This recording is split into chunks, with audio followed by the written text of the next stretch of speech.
Good morning, Slop Nation, and welcome to Slop Chop. This is a new podcast hosted by myself, Harvey Mulvihill. It is about the happenings of the internet, and it is your one-stop shop for slop. Welcome back, friends. Welcome back. We appreciate you listening always, and let's dive right into it, shall we? Well, you guys having a good week? I got like a solid amount of slop this week for you. Pretty good amount. I think there's some interesting developments. I've been seeing a lot of Tekashi 6ix9ine on the timeline. You guys seeing this? He's making like a for late career push back into the mainstream. He's done a ton of interviews, and he went on Aiden Ross's stream. He's just back. It's crazy. I was a fan of the dude when he was dropping music, which, by the way, let's just pull up Spotify and look at the number of plays on this man's. Like, he had a true moment. Yeah, astonishing amount of plays, like hundreds of millions on his first 10 most popular songs, literally hundreds of millions of plays each. And he fell off a fucking cliff. He still got 11 million monthly listeners still, but at the height of that was probably a 9-digit figure. Really, really remarkable. Again, I'm always fascinated with numbers and if people that can grab hold of the public consciousness. And I think with him, you start with the freak show element of just like, look at this fucking guy, look at this clown. With the tattoos and the rainbow hair and everything, and then you come for the freak and the laugh and the haha, and then you stay because he's got some bangers. He's got some freaking bangers, man. I'm an unabashed fan. I actually went to see him live, which was pretty fun. I actually don't remember that concert hardly at all. I think I was very intoxicated. But shouts out to 6ix9ine. He, come to find out, like with this recent push, and again, I'm not sure if he's like gearing up for an comeback album type thing, but he was working with some of the most popular artists on the planet. He worked with like a bunch of like legit mainstream rappers, and he was, say what you will about the guy, he knows how to market himself, he knows how to make a banger. So I'm not happy that he's back. But what I was saying is, come to find out with this recent marketing push, he's funny. He's got a great comedic timing. He could be like a successful comedian if he didn't look like that. I always think of Joe Rogan. So Joe Rogan had that because Rogan is covered in tats. He's got two sleeves, and every time he does stand up, he covers his tattoos because he's like, they're distracting. The tattoos are distracting. They take away from what you're trying to do. You want people to focus on your words, not be looking at your tattoos.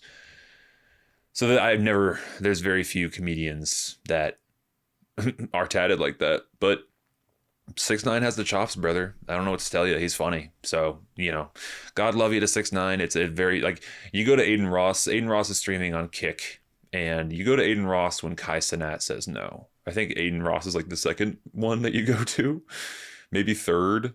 For this new sort of wave of people using Twitch as the new whatever Tonight Show, or like Kai Cenat is the tip top. Kai Cenat is the Johnny Carson or the David Letterman of today. And then you just go down. If you can't get on Letterman, you go to fucking, I don't know, what's the Scottish guy's name? You go to that Scottish guy who's way funnier than David Letterman anyway.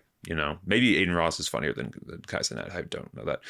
I don't know if my metaphor holds up that well, but my point is, you try Kai first. So I can pretty much guarantee that 6ix9ine tried to get on Kai's stream and was politely declined. Understandably, because he's a very controversial figure.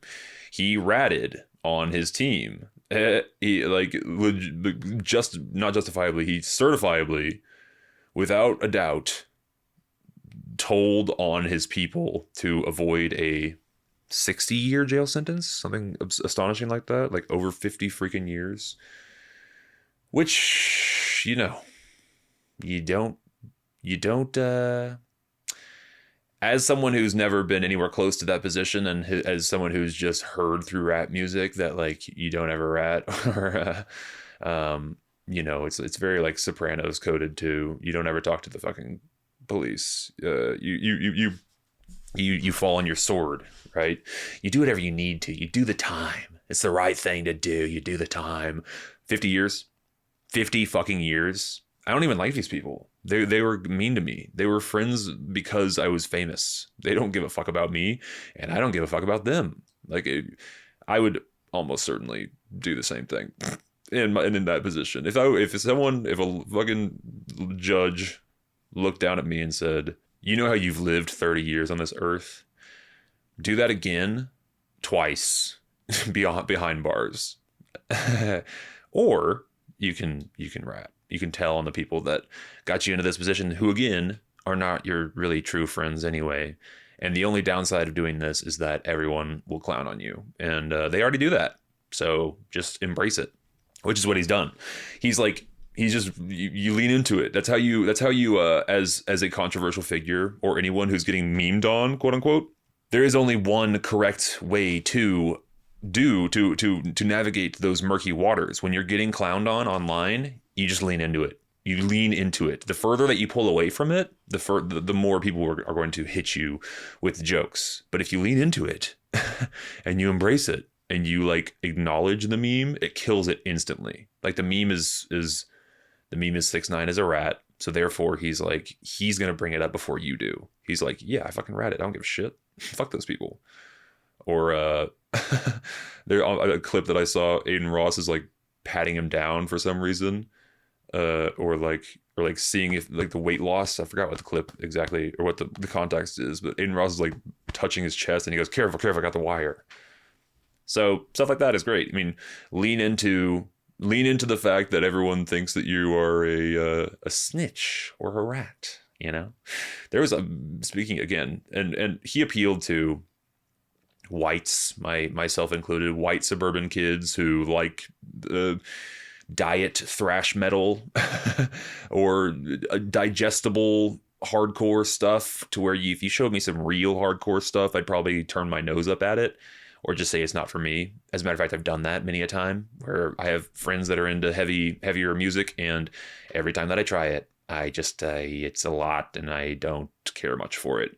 But if you show me hardcore hip hop, I'm in. That's a bridge I can walk down. And so he appeals to the whites, the suburban whites, and I know this firsthand because I went to a concert of his, and that's who was there. 100% of the people. Okay, you're right. 98% of the people there were suburban whites, all dripped out in streetwear gear. But they were white for sure. They were freaking white. And to us, the suburban whites of the world, it's a fun lane. It's fun to like let your hair down and scream angry lyrics at people. And he's good at making that type of music.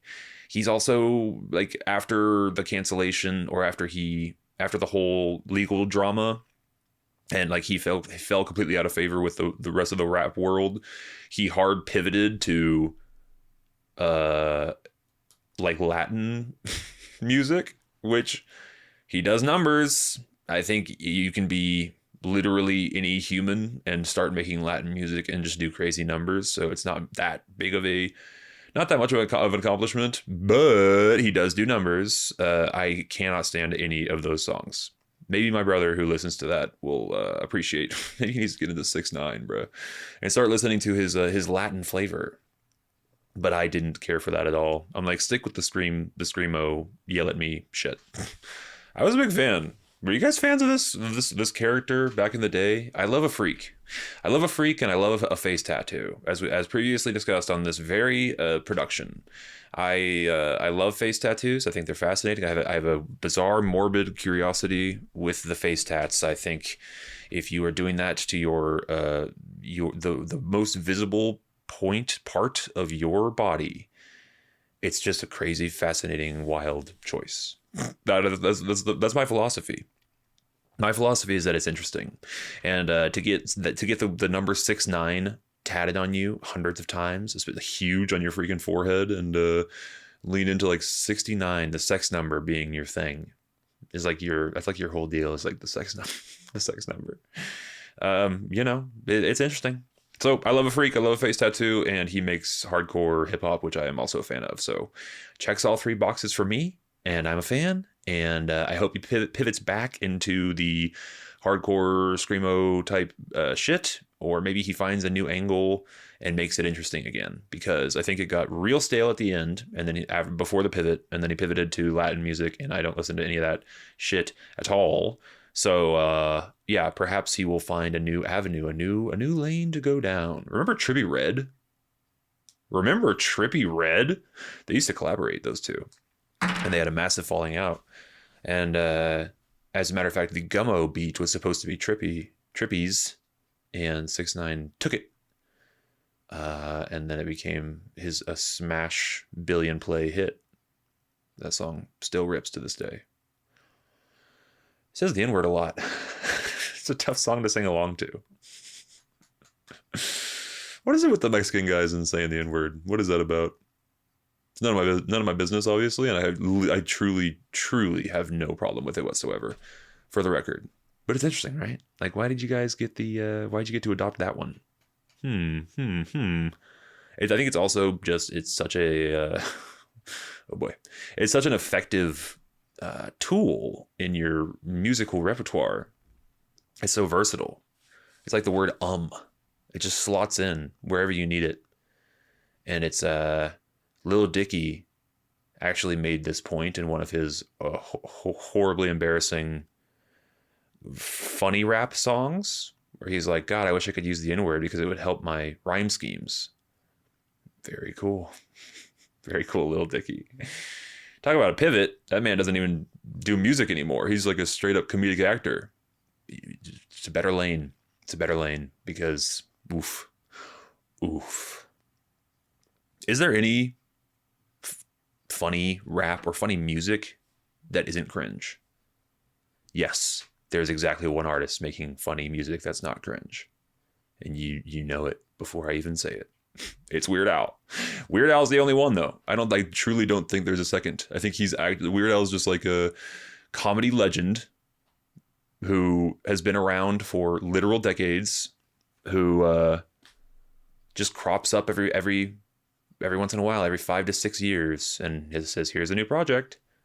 But he's so respected amongst comedians and musicians.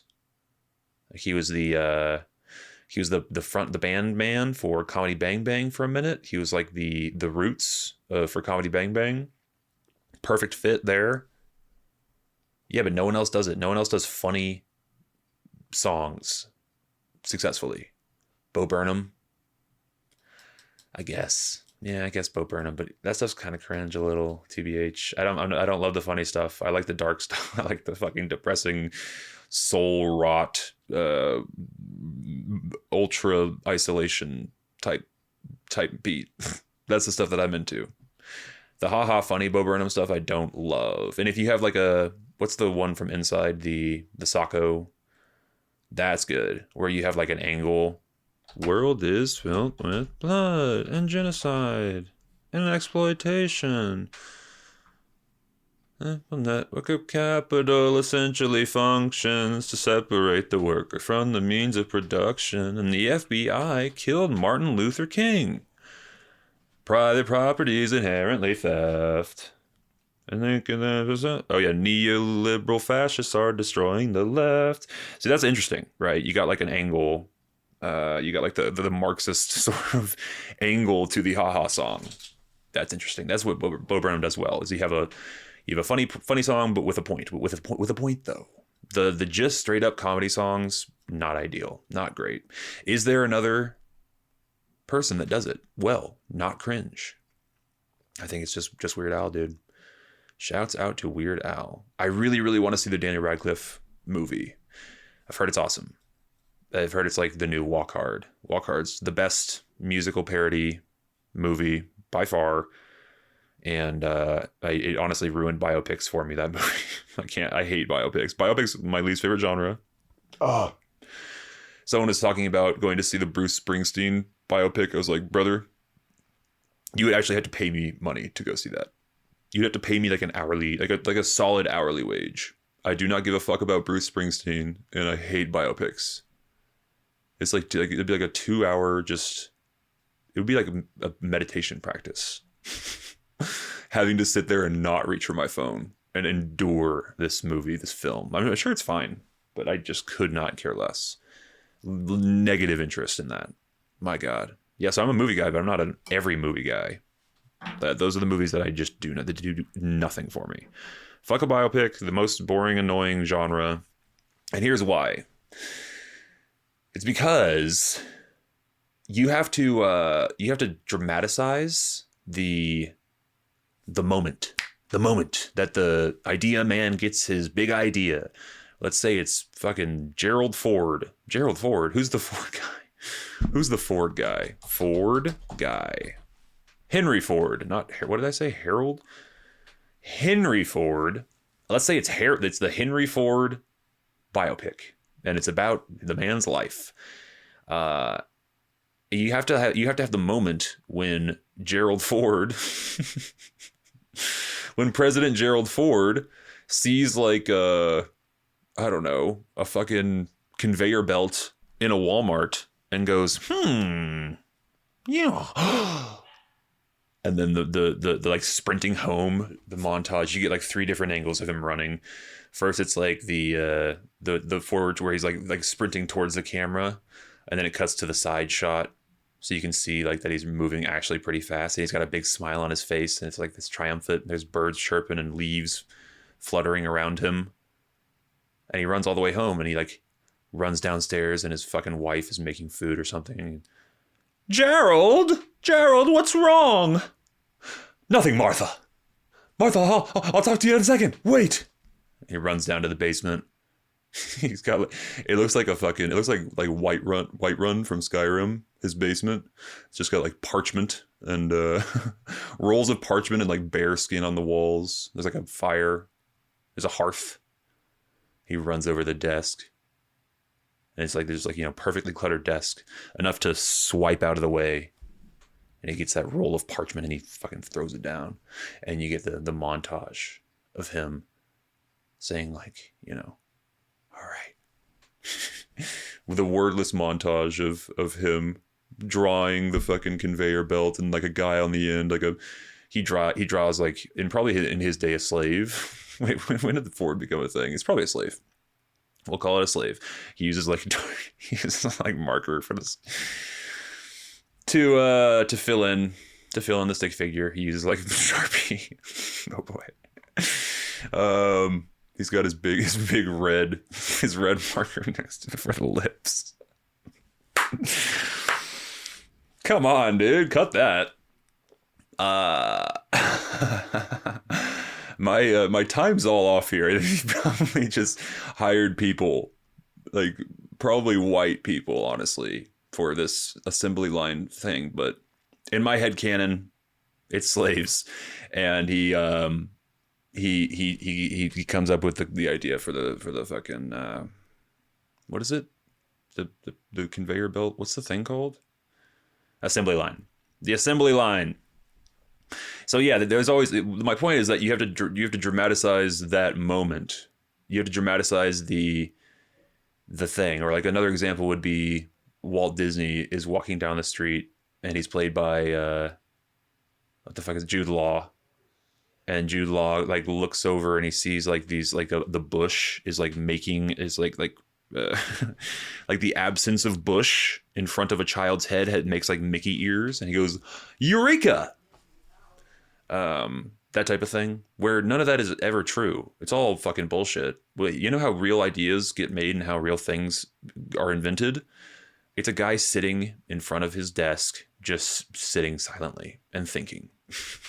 Thinking, or talking about it with a partner, perhaps, or a group of friends, and then just like puzzling it together. But that's not that's not visually interesting. Hold on a second. Did you guys see what just happened? I figured out the buzz, dude.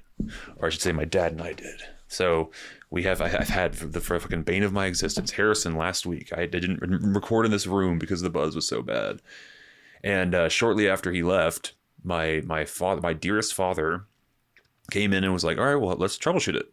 And I was like, great. I've troubleshot it a lot, but he's like, all right, well, two minds are better than one. So we walked around with my battery powered Zoom recorder right here and a pair of headphones and a microphone, and just held up the mic to everything in my house, everything in this room, and then everything like around us. And turns out wait a minute, someone else just turned a light on because I can hear it. It's crazy. I fucking know what it is now. Hold on. It's Godsick, dude. I know what it is now. I fixed it.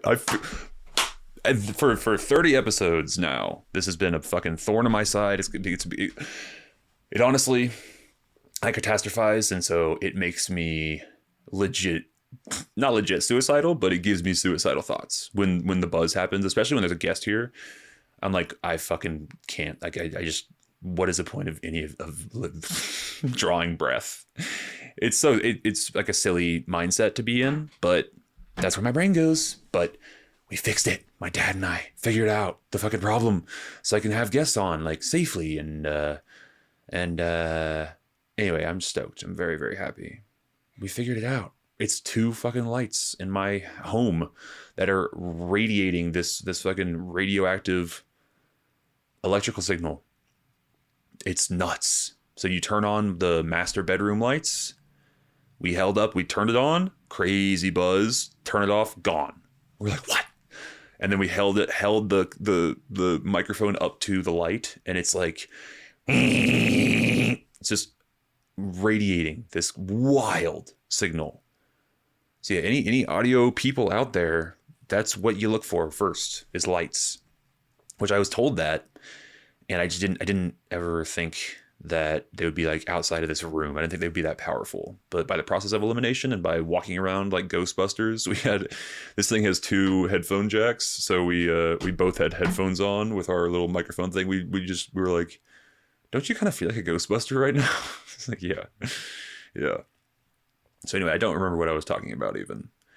Yeah, biopics could suck my dick. But shouts out to my dad for helping me with that, because I would have just existed and I would have suffered in silence for another year.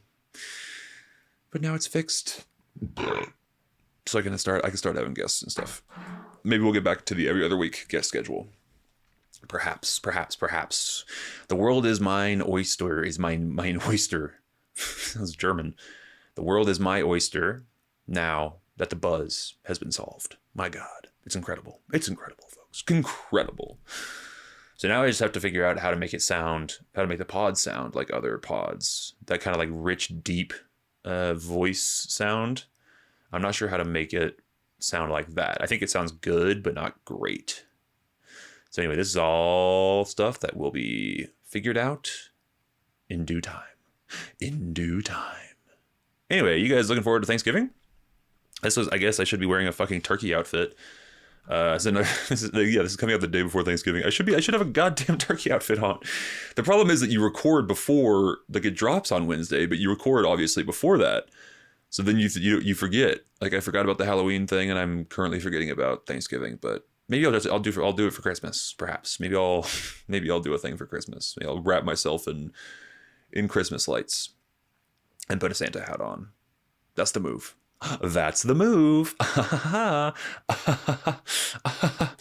Yeah. Shouts out to the holidays. I've got a 3-day weekend. I'm going to Austin with my familia.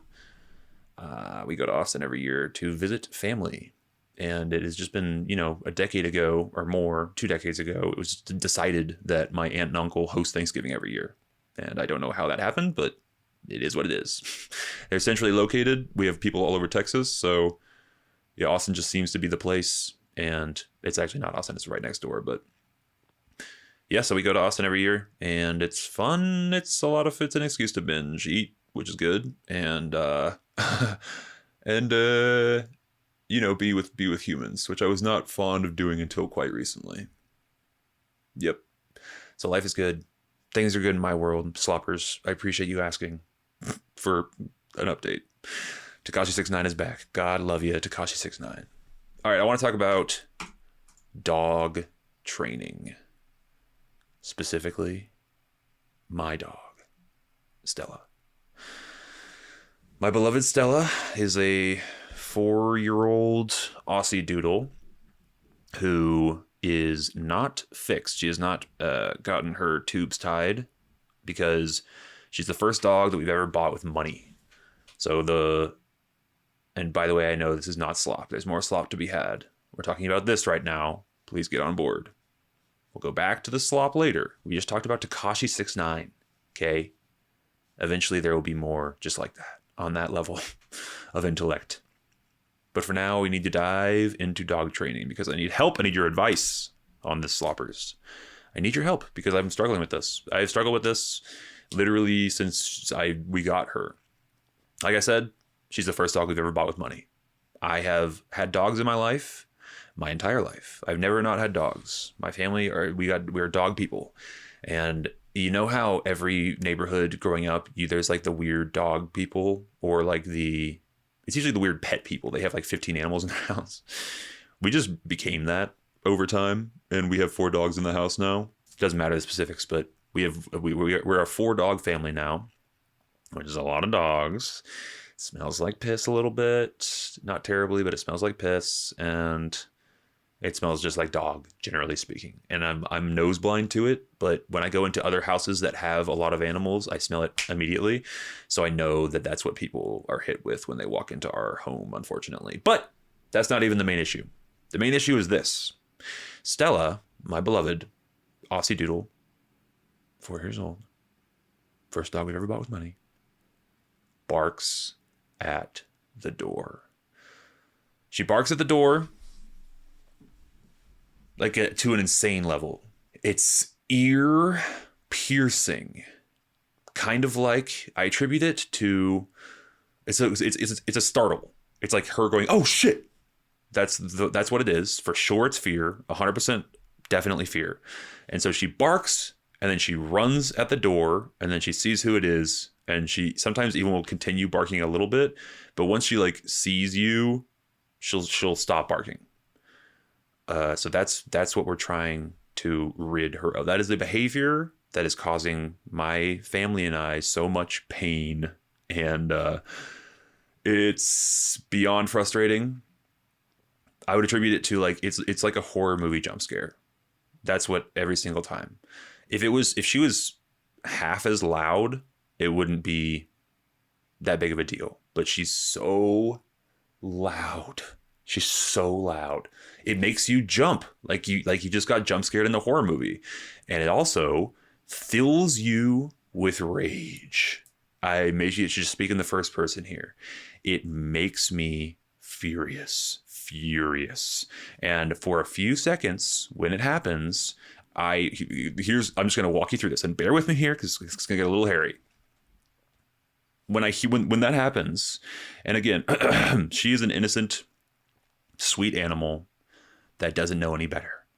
And as a matter of fact, the person who is supposed to teach her better is me. So I don't teach her, and I expect the behavior to change. And then when it doesn't change, I become enraged, beyond enraged.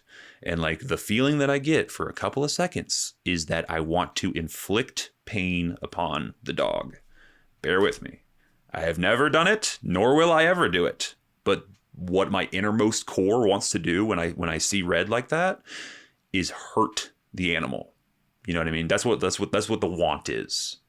And it's totally unwarranted and completely unfair. And again, would never inflict pain upon this dog. But that's what I want to do for a few seconds. And then after the few seconds get up and the anger subsides, then I get hit with this wave of like shame and embarrassment of like, God fucking damn it. I can't get her to stop doing this. God fucking damn it. Everyone in my house hates it. I hate it. I can't stand it. It makes me hate her for a few seconds. And I'm like, God, I'm a piece of shit. I don't know how to fix it. I'm a piece of shit. So it's like red hot anger followed by remorse and self-hatred. And then eventually we get back to like forgetting the incident, and I'm in love with her again. That's the cycle. So it's like a totally unfair emotion for her because she does not know any better. She's doing what she thinks. She's not thinking about it. She's acting on instinct. She's scared of the door. Again, this is the emotion. The emotion is fuck. What's going on? What's going on? Oh, it's you. It's you. Okay. That's what's happening. And I don't know how to train her. I don't know how to do it. So like I've looked it up, and what people tend to think to do is open the door, give her a treat. Open the door, give her a treat. Open the door, give her a treat. And they're like, I was like, yeah, I agree. And I've done a little piece of that. Probably not enough. Definitely not enough. But the issue is that she doesn't bark at just the door opening. If you sit her right in the kitchen and just open the door in front of her, she's not going to bark. She doesn't bark unless she's startled by the door. Unless she's surprised that there's someone coming in.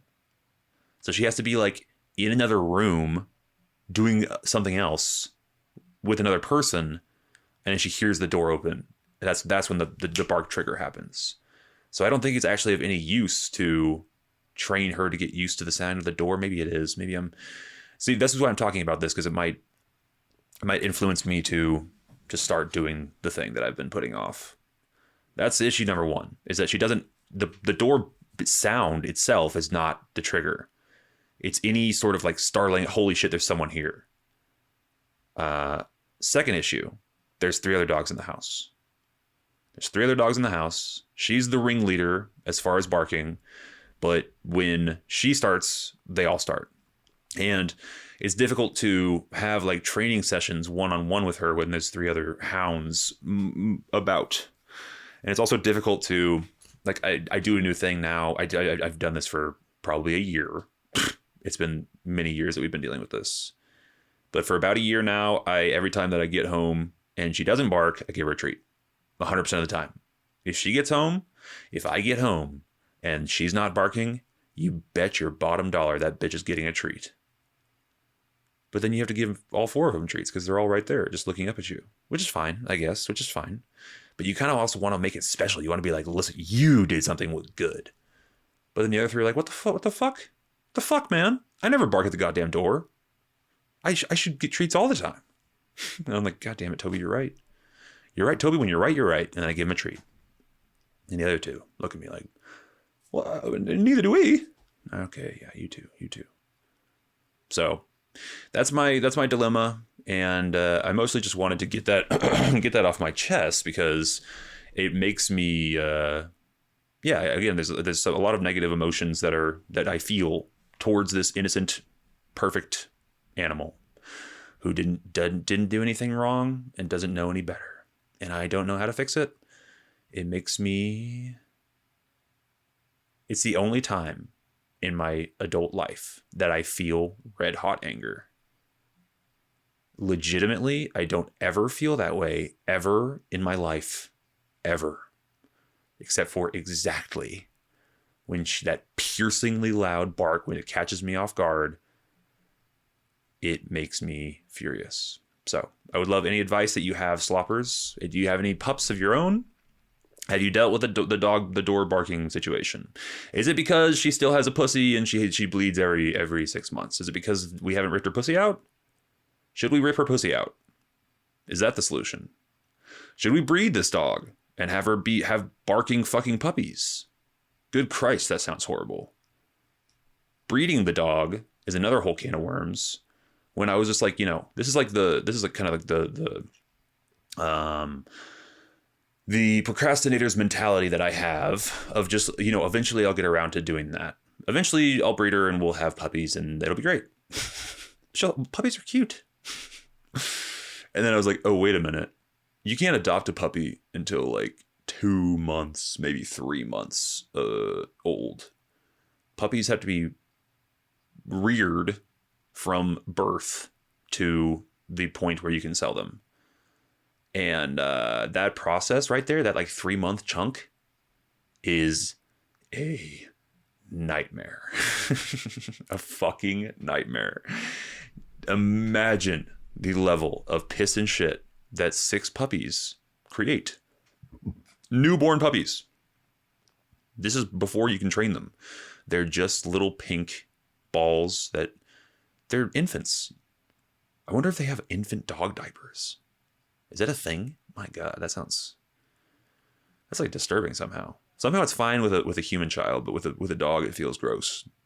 Something to ponder. Yeah, but I don't know. I just that whole process sounds nightmarish, and then also it sounds nightmarish just her barking at the fucking door and then teaching them all to bark at the goddamn door. Can you imagine? Fucking Christ, having like seven dogs plus the 3 that we already have. 10 dogs, 10 dogs in the house. Oh my God. So then I was talking to my cousin who knows a lot about this, and he said, yeah, you can go to a place and have them do all that stuff for you.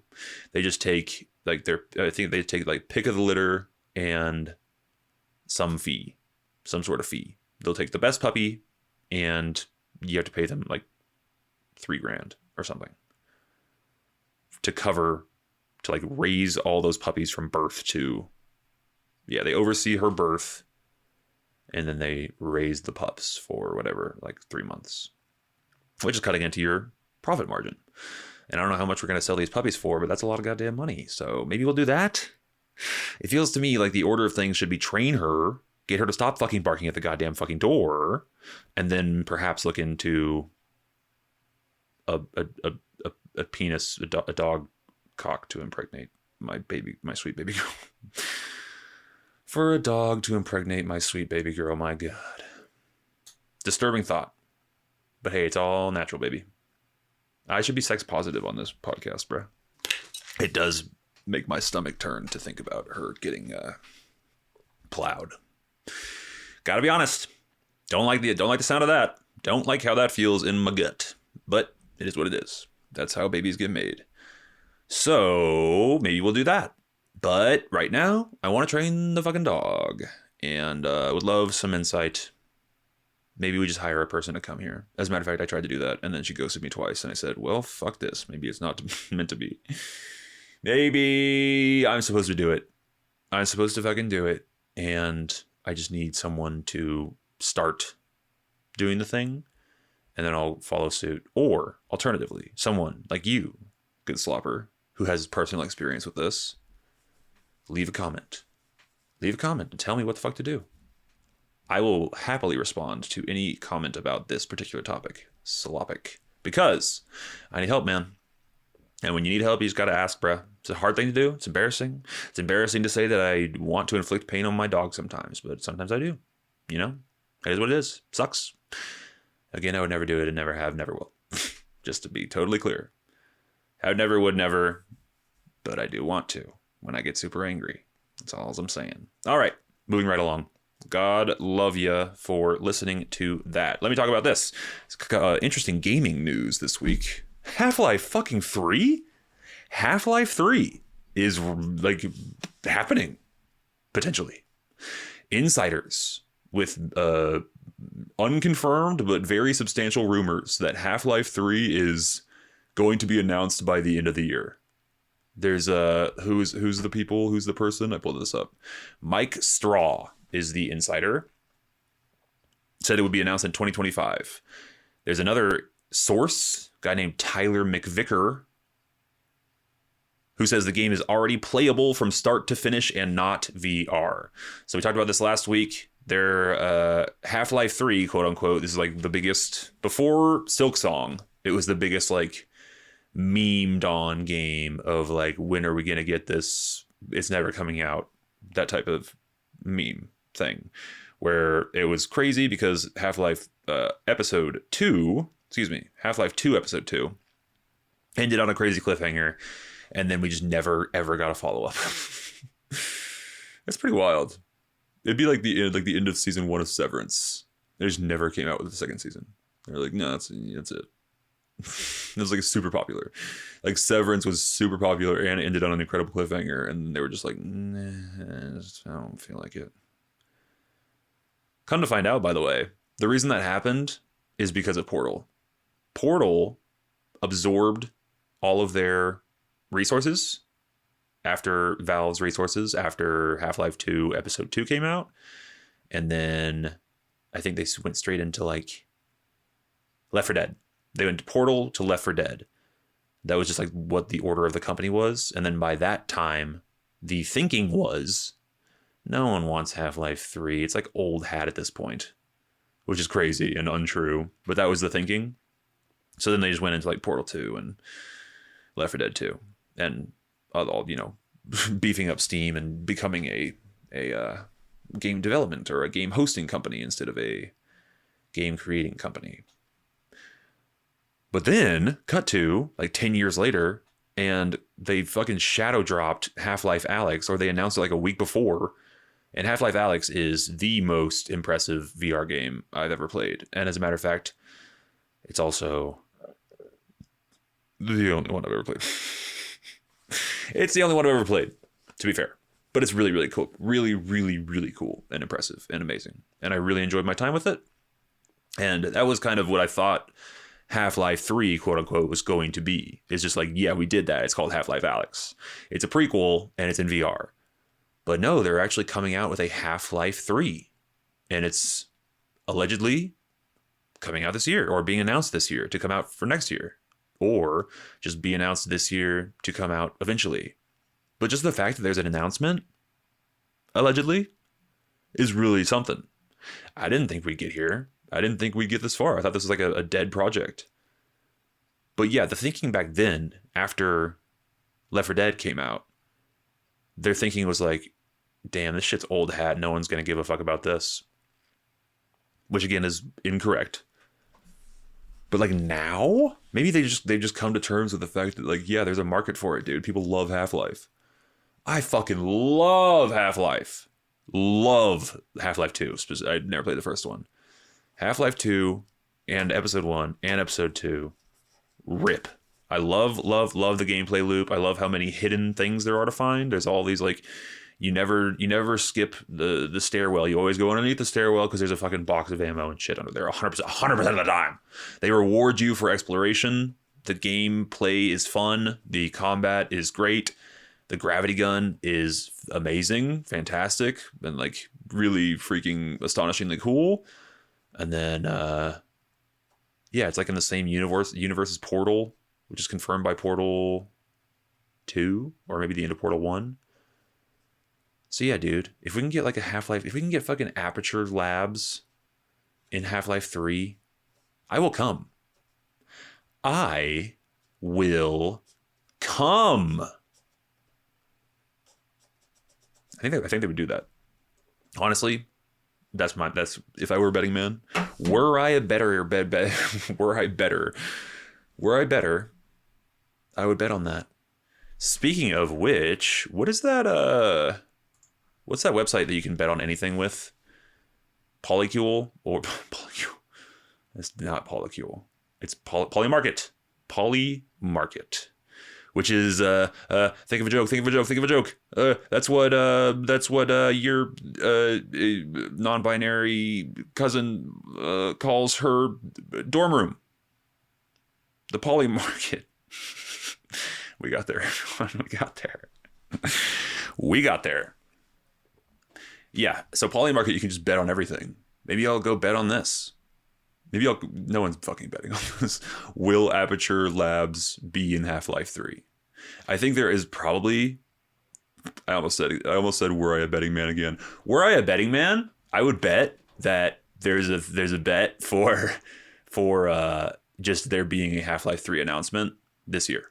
That's probably on the website. What I do not think is the will there be a Portal crossover in this next Half-Life game? But I think there will be. And you can put my tag on that, brother. Put your tag on that. Yes, to be clear, there's no official announcement about Half-Life 3 at all. These are all insider rumors. But I'm one to believe insider rumors. Usually when there's smoke, there's fire. Usually when something like this comes out, it's because people are talking about it.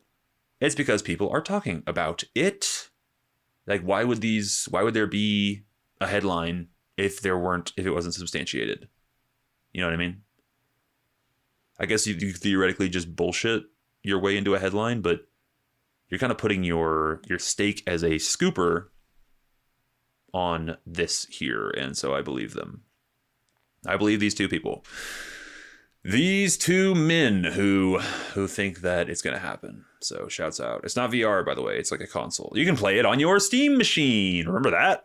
I talked about it last week, but Valve is releasing an actual console called the Steam Machine.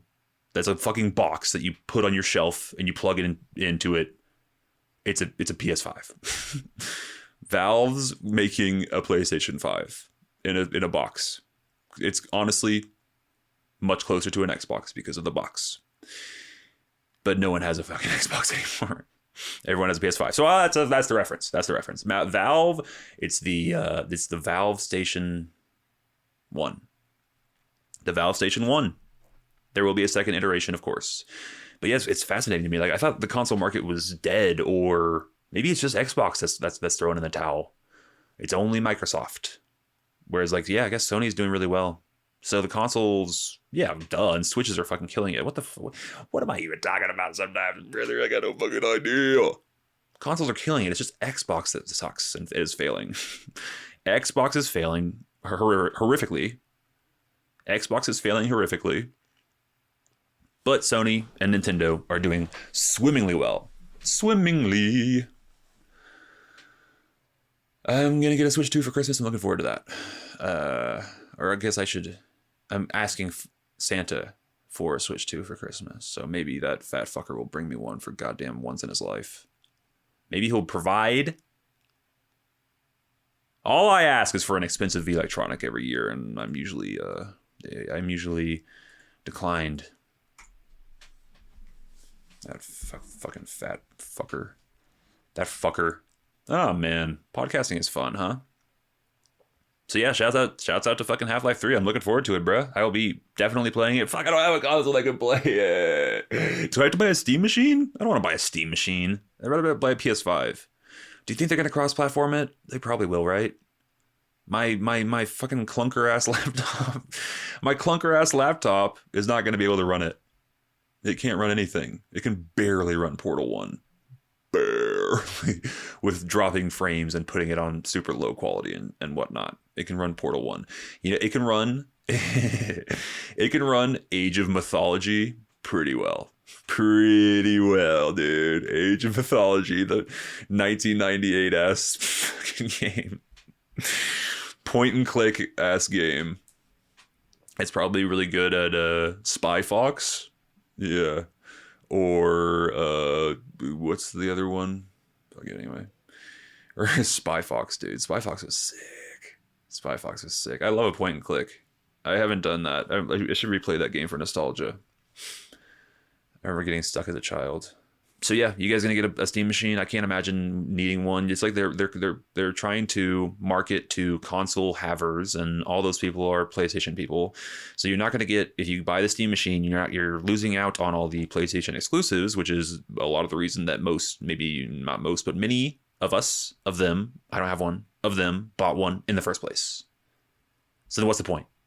Okay, so you're trying to market to people that want their Steam library on another device, but you already have the Steam Deck for that. And the Steam Deck, by the way, as popular as it is, and it's like moderately popular, it doesn't hold a candle to the Switch. It is not, it's like not even in the same ballpark. It's comically different. The Switch 1 has sold something like, I don't know, 100 times, 200 times the amount of the Steam Deck. I would love to get an actual figure. I'll put the actual figure right here. Yeah, it's so it's still pretty niche. But I don't know, man. Maybe they'll be successful. They're Valve. Skill Up referred to the Steam machine as the Gabe Cube, which is very good. I wish I'd thought of that. Very good. But I will call it by its rightful name, which is the Steam machine. Yeah, I don't know. I don't think I'm going to buy one. If anything, I would buy a PS5 first. I would buy a PS5 before I bought a Steam machine. I just hope that Half-Life 3 is cross-platform. The orange box was on Xbox X, the orange box was on Xbox, bruh. I bought that shit on Xbox 360, and I'm pretty sure I still have that disc floating around somewhere. What a deal. What a deal. The best deal in gaming. Your boomer ass uncle sits you down at Thanksgiving. What are you fuckers playing these days? Fortnite? I'll tell you what I played back in my day. It was Half-Life 3. Half-Life 3 Episode 1 and Half-Life 3 Episode 2. Included with Team Fortress 2 and Portal. All for one low price. No, I mean, it is a great deal. It's a great deal. Granddad. Speaking of Fortnite, let's move on. We're still in our gaming segment of the show. Speaking of Fortnite, you guys seen this fucking Kill Bill crossover? It's very strange. So Fortnite has collabed with literally everyone, literally everyone, including now Quentin Tarantino. So Tarantino was on like this. They did like a photo shoot or like a red carpet event for this season 7 drop. Which, by the way, I'm not a Fortnite person at all. I had to look this up. I was like, okay, so wait a minute. Fortnite is like a battle royale. I've played it a couple times. Fortnite's a battle royale, and this is like for those who don't know, which is everyone. There are what's the thing called? What the fuck is the thing called? What the fuck is the thing called? Yuki's Revenge. So Yuki is the sister of Gogo Yubari, which the lady with the mace ball. The mini boss of episode 1. Episode 1? Volume 1. Kill Bill Volume 1. It's Volume 1, right? The first movie. She's the mini boss before the main one in the snow fight. God, that movie's so fucking good. I cannot wait for the whole bloody affair on 70mm. God, I'm excited for that. We'll talk about that here in a second. But let's stay here with me, everyone. So Tarantino had this idea for a third film, which if you'll remember, at the end of episode 2, he goes through every character, and I think he says he puts like an X through them or like an RIP or something. And then when he gets to the daughter of the first black lady, the first one of them that she ever kills, she killed her first kill in the movie. She goes to the neighborhood home, and she has that fight in the neighborhood house. And the lady tries to trick her by shooting her through the cereal box. Her daughter, who she's like, hey, if you're still feeling sideways about it, in like 10 years, you can come find me and we'll settle it. So at the end of episode 2, they roll credits, and that character, they put a question mark next to their name instead of like an X, meaning like could come back. I don't know. So when he was writing and directing these first 2 movies, he had this idea for a third, and presumably with her and then the sister of Gogo Yubari seeking revenge on Beatrix Kiddo, aka the bride, right? But he never filmed it. I don't even know if he got through like a first draft of the script. I don't know how far it got into production, but he was thinking about doing this for like years and years, and then he just like eventually go. Other movies happened, and he got bored of the idea. Tarantino does this a lot. He'll get super into the idea of a thing. He was going to do a Star Trek movie for a minute. Oof. Yeah, so there's a couple things like that where he'll get really into an idea, and then he'll forget about it or move on with his life and move right along. So he moved right along until this week, when Fortnite and him partnered up bizarrely to do this quote unquote third movie, the never filmed movie inside Fortnite. It's called Yuki's Revenge, Fortnite After Dark.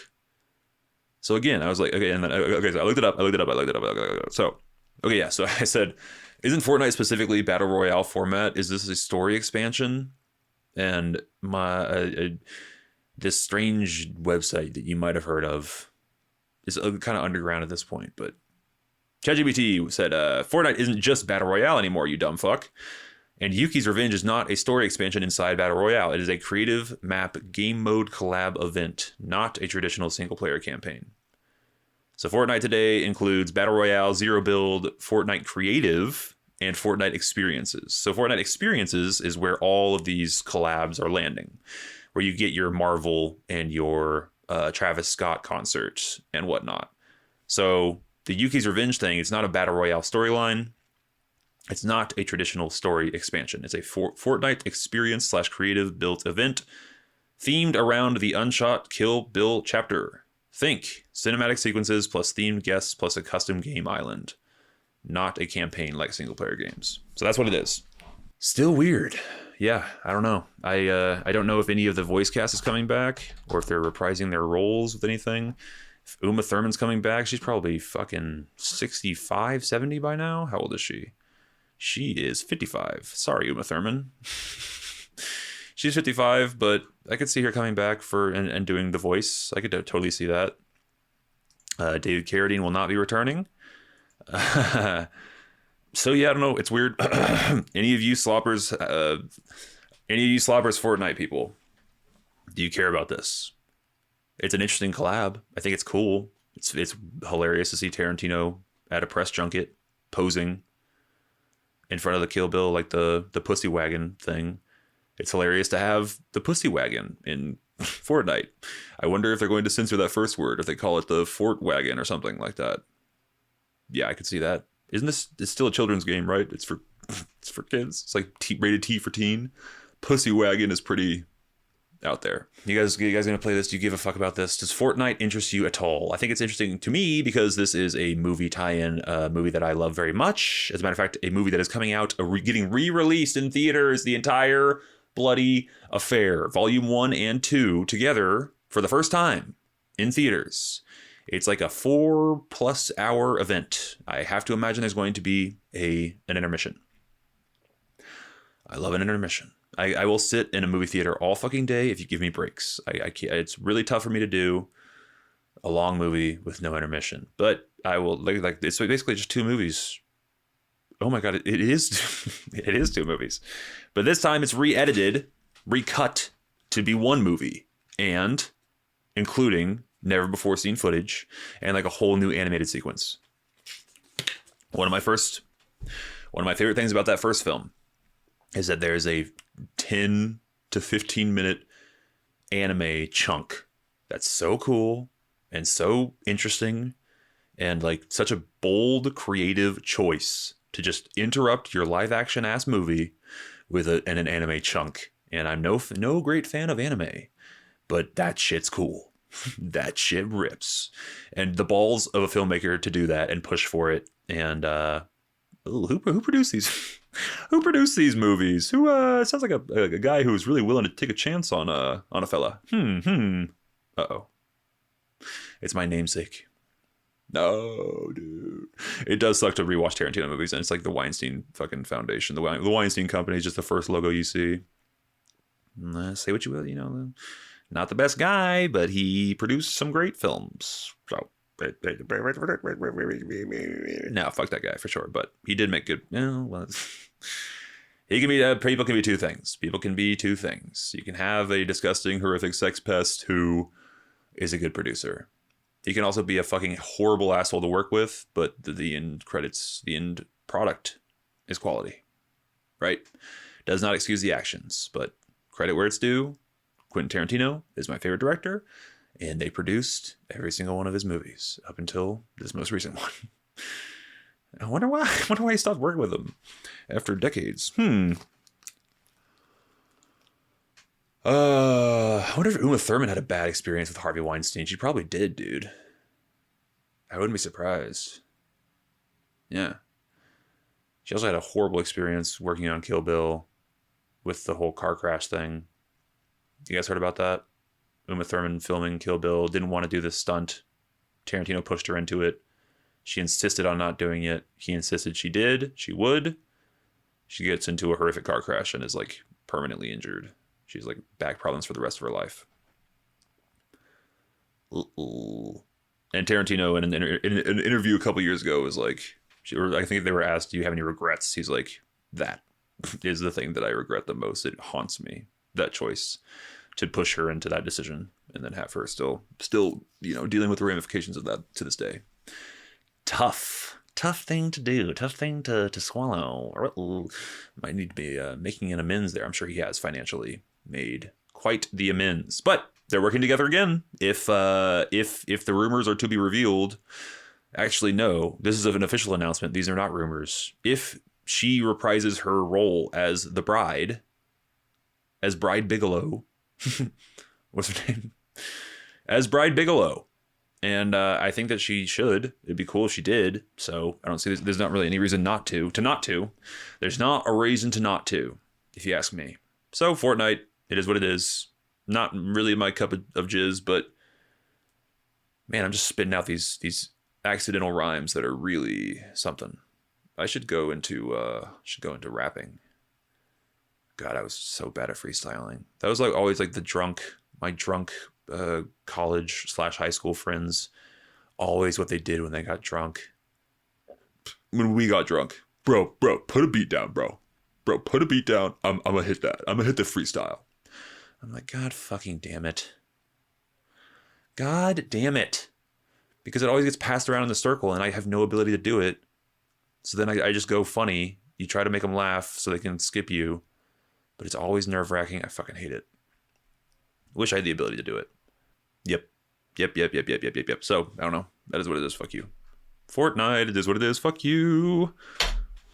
More movie news on this non-movie podcast. Gremlins 3 is happening. God, I wish I could see the face on Mike Stacklasa and Jay Bauman when they read that headline. Because of course it's happening. You're never gonna not do it, but they specifically talked about it ad nauseum. The ideas for Gremlins 3. What would you do if you got the whole gang back together for Gremlins 3? We're getting a reunion of Steven Spielberg and Chris Columbus for this new Legacy sequel. I have been very vocal about my distaste for Legacy sequels of all kinds, except for exactly Top Gun Maverick and Blade Runner 2049. There are no other good ones. Name me a third. If you don't know the definition, I'm talking about a sequel that gets made like 10 plus years after the first one. And it's the same cast. You could say Force Awakens, but I don't think that super counts. Maybe it does. Force Awakens could be a third. Fuck. No. It sounds so much cleaner if you demand that there's only two. So Force Awakens doesn't count because it's the start of a trilogy. So, yeah. Force Awakens does not count. Name me a third. I don't think there is one, brother. There's actually just two. So your batting average is horrible. Horrible. I hate a Legacy sequel because I've been burned too many times. I can't stand it. I think the first time I developed a distaste for the format was like Zoolander 2. Zoolander 2 is one of the biggest pieces of shit I've ever seen. And it's not cute or funny to do the same shtick 15 years later. It's sad and pathetic. And cringe. So even if the jokes were good, which they're not, but even if they were, it would still just be like a bummer to watch fucking 55-year-old Ben Stiller do the Blue Steel. Remember that? Oh, God. So it's just not my thing. I don't like it. Don't like them at all. You have to have like a vision. You need a Tom Cruise or a Denis Villeneuve on your set that's like really trying to make a good thing and is going to push the envelope and like demand quality. You need crazy quality control, and most people just don't care. The people because if you're a producer and you have this property, you're like, okay, well, our studio has this property, they want to do a sequel, let's call the cast. That's the first thing you do, is you say, hey, Adam Sandler. Yes. Yes. No, I haven't even pitched it yet. Yes, I'll do it. I didn't even tell you I'll do it. You have my answer. It's yes. Oh. Sandler sucks. But you call the cast and you see if anyone's interested. And of course they're interested because of the money. Cha-ching. And they don't care about the quality of the thing. But you could be harming the nostalgia of the original property. Are you though, really? Does anyone really even remember Zoolander 2 or the 2016 Ghostbusters or whatever? I don't even know if people remember it or care. I think people just care about the originals. They watch the new one, they hate it, and they forget about it. Like, no one thinks of this. Did you before I said those words? Did you remember truthfully that Zoolander 2 existed? Yeah, man. So I don't know. Maybe it's I don't want to say harmless because you're wasting everyone's time. You're wasting everyone's time, so it's not harmless. Fuck you. But perhaps it's fair that nostalgia-brained troglodytes are excited to see the thing, and they'll run out to the theater and they'll buy a ticket to the thing, or they'll watch it on Netflix. And yeah, everyone gets paid a lot of money. And then it's forgettable and no one gives a fuck about it one day later. So maybe it's fair, but there are people getting hurt. So, and I'm one of them. Every time that I watch a Legacy sequel, I think to myself, I says, self, why the fuck did you watch that? There's only 2 good ones, don't you know? Isn't that what you say all the time on your wildly successful podcast, Slop Chop? Isn't that what you say all the time? There's only 2. There's only 2 good Legacy sequels. Shit. Self, you're fucking right. I do say that. Why did I get burned again? So, I don't know. I got no hope for this. And another thing, Chris Columbus has not made a good movie in literally 20 years. I looked it up just to check my math on that. And by the way, IMDb, what the fuck are you doing with putting the producer first thing? Have you ever done this? You go to IMDb, you go to a director's page, you scroll down, and producer is the first chunk of movies that you see. Like, everyone cares about what movies they've produced. No one cares about that. If they're a director, put director first. If they're an actor, you put actor first. It seems like an intentional choice from like the PGA, the Producers Guild of America, when they're like, we are important. People should know what we've done. Like, no one cares about you. Most people don't know what you even do. Nobody wants to see your fucking producer credits. Nobody. If you're a director, you want to see the director credits.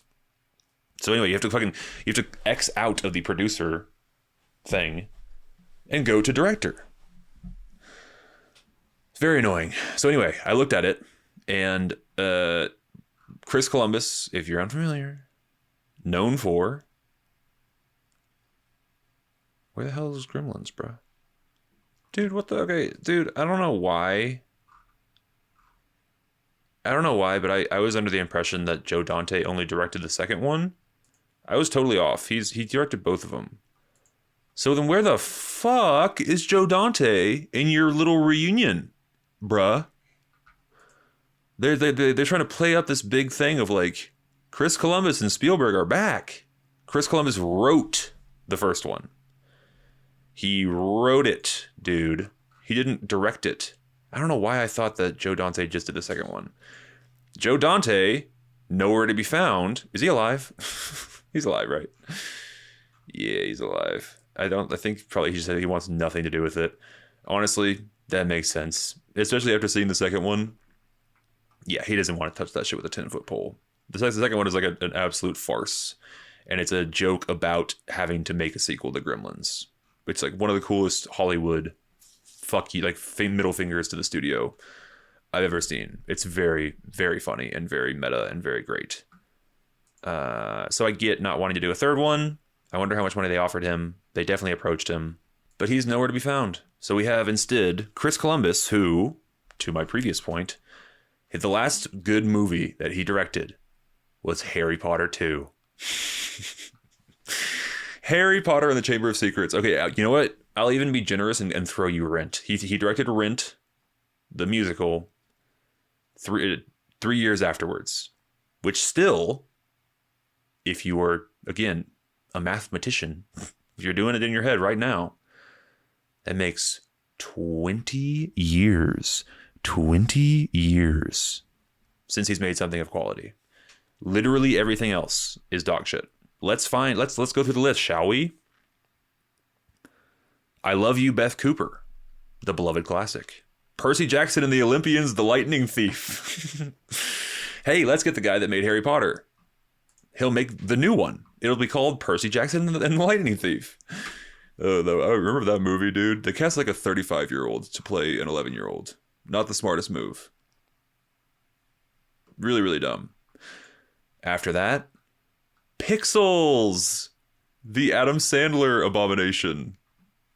Good Christ. The Christmas Chronicles Part 2 and the Thursday Murder Club this year, which is an absolute fake movie. This movie does not exist. There's 4 old people on the cover. It is not a real film. It's a Netflix original, tax write-off, money laundering scheme. Not a real movie. Doesn't exist. No one has seen this. Oh my God. That flat, fake, fucking Hallmark. I'm going to put the posters for these most 2 recent films of his. They're both Netflix originals. Oof. I'll put these posters in the episode because there's a certain vibe that's hard to put your finger on, hard to explain. My God, the little fucker in the bottom left corner. Jesus Christ. The little fucker in the bottom top left corner and the far right. All the little fuckers are really ugly. They look like shit. They look like shit. Kurt Russell's always great, but oh my God, bro. Absolute dog ass. So he's made nothing but dog ass in 20 years, and I have no faith in him whatsoever. So I don't anticipate this being good. That's my take on it. Good. I will probably see it though, because it's Gremlins. Oh, do you think they're gonna CGI the fucking Gremlin? Do you think they're gonna CGI everything? If they do, I won't see it. You have my word, sloppers. If they don't pull out some fucking puppets, I'm not seeing the film. But Spielberg's attached. He'll probably insist on the puppets. That's literally the whole thing. It is the whole thing. Is the puppets. If you're not doing the puppets, I'm not buying a ticket. Fuck you. Fuck you, dude. Try to CGI those Gremlins, I'm out. Okay. What have I been watching? And then we'll GTFO. What have I been watching?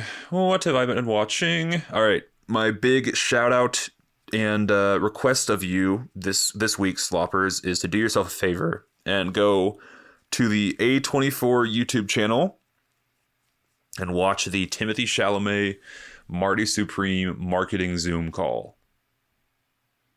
It's very good.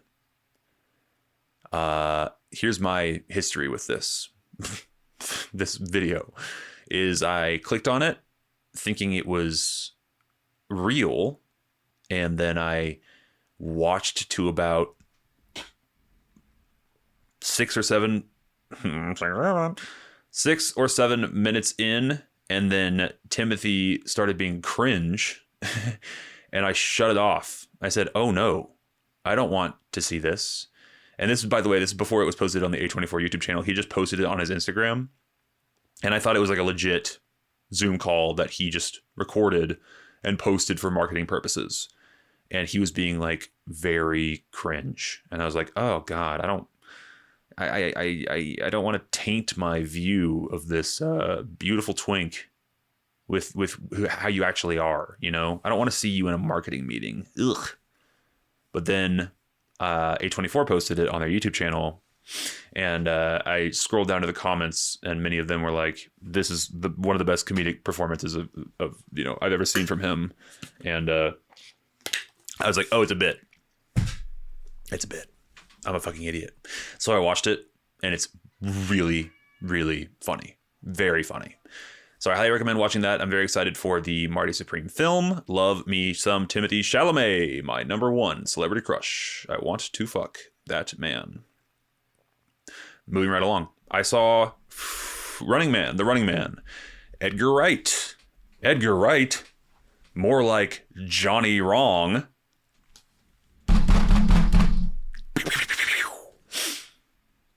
This movie was fine. So Edgar Wright directed Hot Fuzz, Shaun of the Dead, Baby Driver, The The World's End, the other one, a couple of other things. Incredible classic films. Hot Fuzz especially is, I think, actually, it's like close to a masterpiece. It's phenomenal. So funny, so stylish. The porn for editors. Every scene transition is hilarious and creative. And like it's one of those things where your scene transitions are funny. You know, there's not a single wasted moment. They're never cutting from one location to another. They do like a whole bit in between. And the concept's great. It's just awesome. So, I mean, that's where Yarp came from. Yarp? The mountain.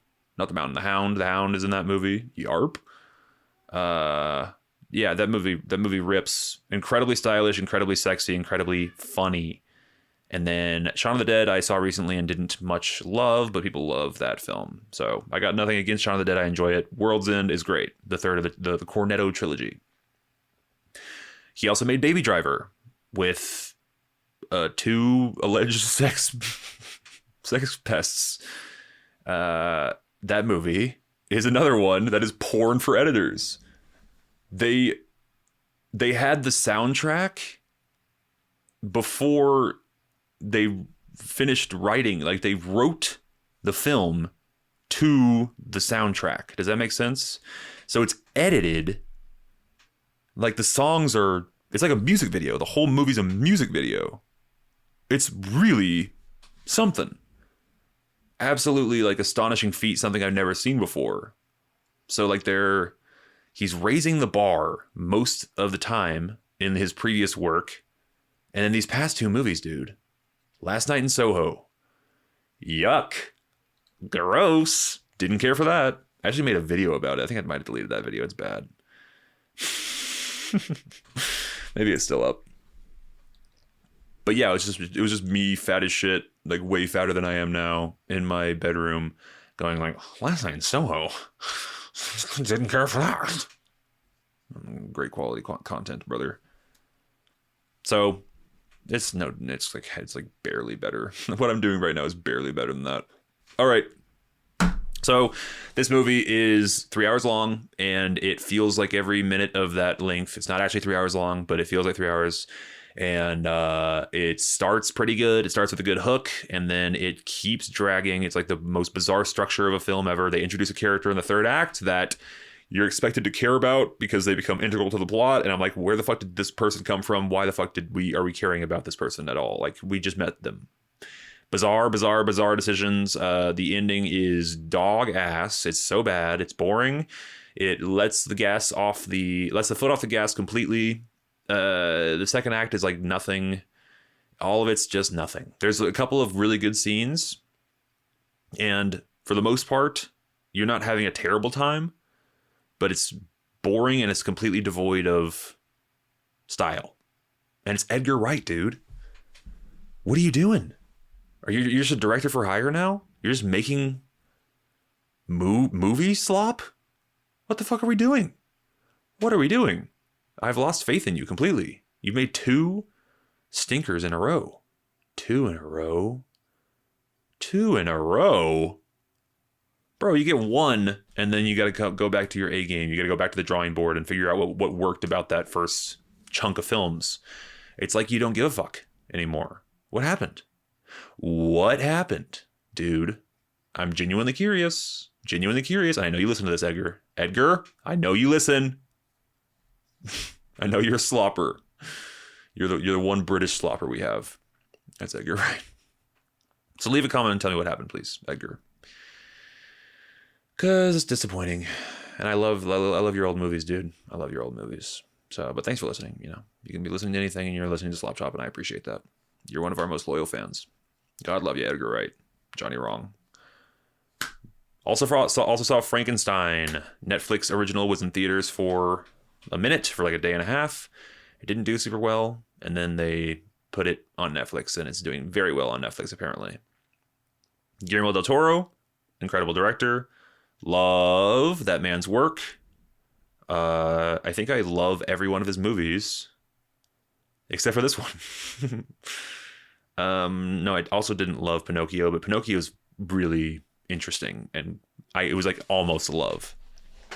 Pinocchio is. Let me just talk about Pinocchio really quickly. Pinocchio starts normie, and you're like, what the fuck? Where's all the Guillermo del Toro weirdness? Oh, there it is. There it is. The second half just goes wildly off the rails, and you're like, oh, that's the man that I'm looking for. That's who directed this motion picture. And this new Frankenstein movie is pretty by the books, man. It's a lot of dialogue. It's a lot of soliloquies and talking at the camera. It's very anime coded that way. The whole thing's told in a flashbacks. And I thought it was fine. Honestly, this movie left almost no impression on me. I think it's kind of very forgettable.